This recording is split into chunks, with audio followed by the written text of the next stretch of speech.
Welcome back to the GCSE Maths Pro YouTube channel. In this video, we will be going through the first part of solving simultaneous equations, specifically using the elimination method. So you will likely get questions that look a little bit like this, where it just says, solve the simultaneous equations, then there are just two equations listed below.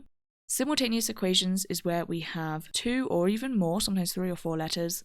So you can see we've got x and we've got y. And because we have two different letters, we can't just solve one equation like that. We therefore need the same amount of equations. So if you have 2 letters, you need 2 equations. If you have 3 letters, you would need 3 equations, and so on. They are simultaneous because whatever x is in equation 1, it's the same value as x in equation 2, and the same for y. Whatever y is as a number in equation 1 is the same value as y in equation 2. Now, we will be going through different questions, but they will get progressively harder as we go through. So, to go through the elimination method, in order to solve any equation, as I said, you can't solve it if there's more than one different letter. We only want one letter, we can't have 2. So I need to eliminate one of the 2 letters. Now, for every single question like this, you can technically eliminate either x or y. You might prefer to just remember to always eliminate the first letter. That's fine. What I like to do though is have a little look at the equations I've been given and see which might be easier. In order to eliminate a letter, we need to have the same quantity as in terms of the coefficient, so the number in front. So you can see here I've got 4x and then I've also got 7x. That's not the same amount of x's, is it? I could make it the same amount, which sometimes you have to do, but if I look at y, I've got 2y here and 2y in the second equation. That would be very easy to make 0, wouldn't it? So I am going to choose, in this case, to eliminate the y's. I don't need to change anything because it's already the same amount of y's. So step 1 is choosing, am I eliminating x or y? I'm going to eliminate y. Okay, step 2, how do I eliminate y? I either need to add the 2 equations together to make them cancel out, or I need to subtract the 2 equations to make them cancel out. Now that depends more specifically on the symbols. So here it's not just 2y, it's actually negative 2y, and here is not just 2y, it's positive 2y. So you can either figure it out and go, well, how would I make 0 from that combination? Or you can memorize these 2 acronyms. So the easiest one is SSS, which means same sign, subtract. So if they're both the same sign, you subtract them. Obviously, if that's not the case, you've got different sign, add.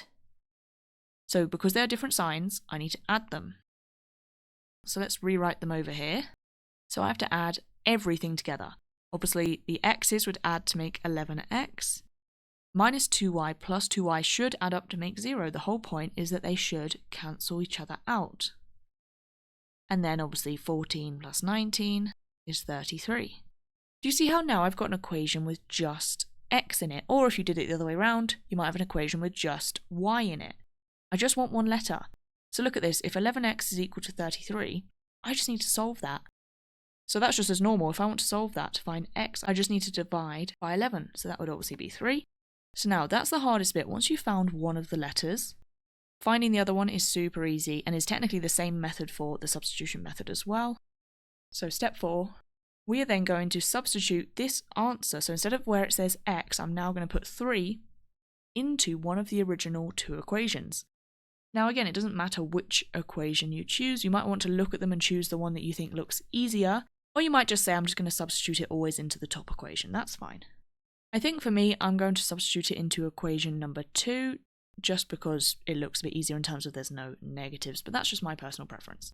So wherever it says x, I'm going to put a 3 instead, so 7 times 3, plus 2y is 19. Do you see how now I've got an equation again, but with just y in it, with just the other letter in it? So I can now solve this. So obviously 7 times 3 is 21, plus the 2y equals 19. So take away 21, gives me negative 2, and then divide by 2 is obviously negative 1. There we go. Those are my solutions. So x is 3 and y is minus 1. You should get obviously 2 answers, one for x, one for y. So these are the 4 steps we will repeat every time. You obviously do have to make certain decisions as you go through though. So let's have a look at this one. Solve for the simultaneous equations again. So as we said, step 1 is to choose, am I going to eliminate x or y? As I said, it doesn't matter as long as you do it correctly. In this case, I think I would eliminate x, because do you see how they're both 6x? The same quantity of x's. So that's very easy to make 0. Okay, I'm going to eliminate x. Now, how do I eliminate it though? Do I need to add or subtract the fractions? One common mistake is that students think that these are the symbols that we're always focusing on, when in fact, those are the symbols that only relate to the y's.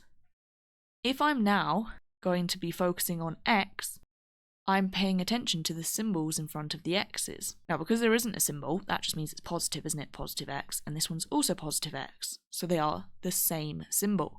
So remember, we said SSS, same sign subtract, or DSA, different sign add. It's now the same sign. So I need to subtract the two equations. We have to be really careful when we're subtracting because you might end up with some double negatives. So let's just go column by column. Obviously 6x, take away 6x gives you 0. That's the whole point. Eliminate the 6x. But do you see how now if I move on to the y, I've got y subtract negative 4y.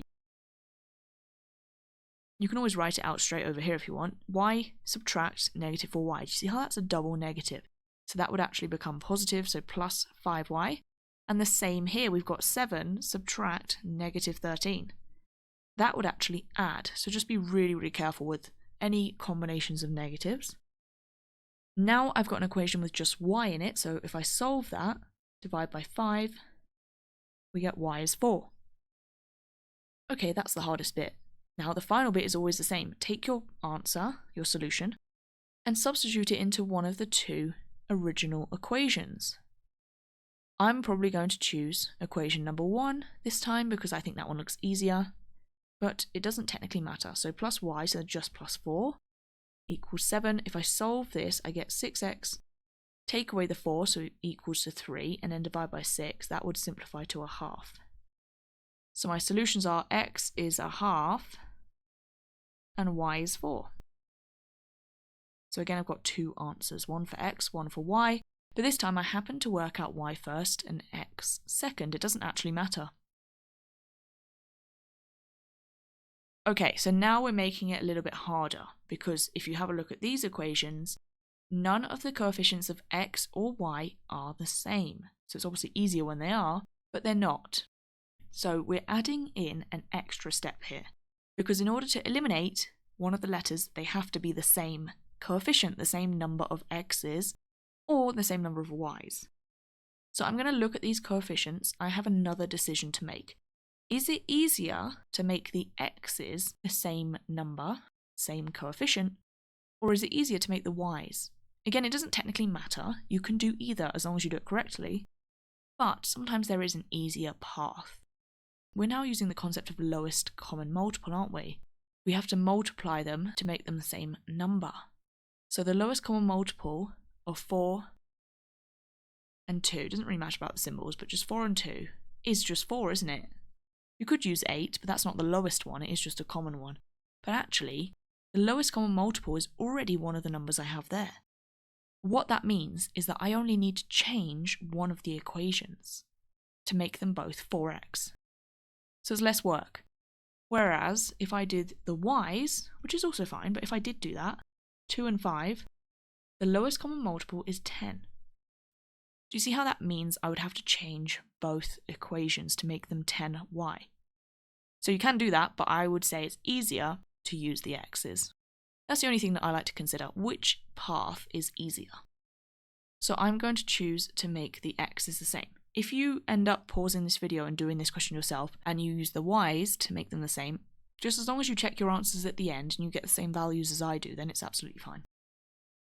So in order to make them the same, sometimes I like to label them equation 1, equation 2. You don't have to, but equation number 2, what do I need to multiply it by to make it 4x? And again, it doesn't matter that it's negative, just think of the numbers. I need to multiply it by 2. Now, I obviously can't just change the x. I can't just multiply that by 2 and make it 4x like that, because then it's not the same equation, it wouldn't work. I have to do the same thing to the whole equation, so multiply the whole equation by 2. We get negative 4x plus 10y equals 58. You can label that equation 3 if you like, it's up to you. Now, let's bring them back together. So equation 1, I might just write it below, is 4x plus 2y equals 2. Now we're carrying on with the same steps as before. How do I eliminate the 4x? Well, it's either SSS or DSA. Same sign subtract, different sign add. They're different signs. You see how technically this one would be a positive, wouldn't it? So in order to eliminate the 4x, I need to add both equations. So let me put my plus here. So minus 4x plus 4x obviously should make 0, because I'm cancelling those out. 10y plus 2y is 12y, and 58 plus 2 is 60. And again, the steps from here are just the same. So divide by 12, I get y is 5. Now that I know what y is, I can just substitute it back into one of the original equations. I think I'd probably choose maybe equation 1, it looks a little bit easier. It doesn't matter. So substituting y is 5 into equation 1 would give me 2 times 5 equals 2, so that obviously 2 times 5 is 10. And then subtract 10 to get 4x on its own, and then divide by 4 to get just x on its own. So I've got x is minus 2, so there we go, x is minus 2. Sometimes your answers will be negative, sometimes they can be fractions, sometimes they can be decimals, it's fine. And y is 5. Those are my solutions. So we just had an extra step at the beginning to make sure that we had the same coefficients for one of the letters.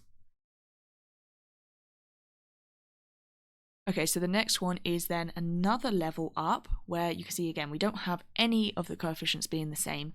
But if you look in more detail, we also don't have any where the lowest common multiple would be one of those two numbers.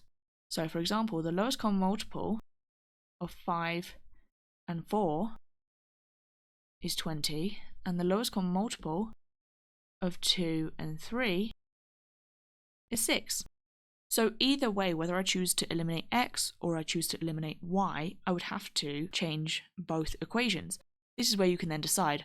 There's not really a lot of difference, but I would probably pick the y's because it's a much smaller number, and just to keep the numbers a little bit easier. That's the only reason. But as I said, if you choose x, that's also completely fine as long as you do it correctly. So I'm going to choose to make the y's the same. So equation 1, equation 2, I have to change both. Equation 1, I need to multiply by 3 to get 6y. So everything by 3. So 15x plus 6y equals 69. And then equation 2, I have to multiply by 2 to make it, again, 6y. So 8x plus 6y is 20. Now we carry on as before. So do I need to add or subtract in order to eliminate the 6y's? Well, because they are the same sign, I need to subtract. So 15x minus 8x is 7x. 6y minus 6y is obviously 0. And 69 minus 20 is 49. Divide by 7 to solve that equation to find x, which is obviously just 7. And now substitute x being 7 into one of the original equations, whichever you think you prefer. I might just choose equation 1, so 5 times 7 plus 2y is 23. 5 times 7 is 35. Plus 2y is 23. Subtract 35 is negative 12, and divide by 2 is negative 6. And there are my two solutions again. So x is 7 this time, and y is negative 6. So we're just adding a few more steps the harder they get. So that is everything on using the elimination method to solve linear simultaneous equations. If you don't particularly like that method, you can also check out the next video, which is the substitution method for the same type of equations. For those of you doing higher tier, substitution method is the one that you have to use for quadratic simultaneous equations, so you might prefer to just stick with the same method for both. Otherwise, thanks for watching this video. If you found it helpful, make sure to like and subscribe, and leave down below any questions or comments that you might have.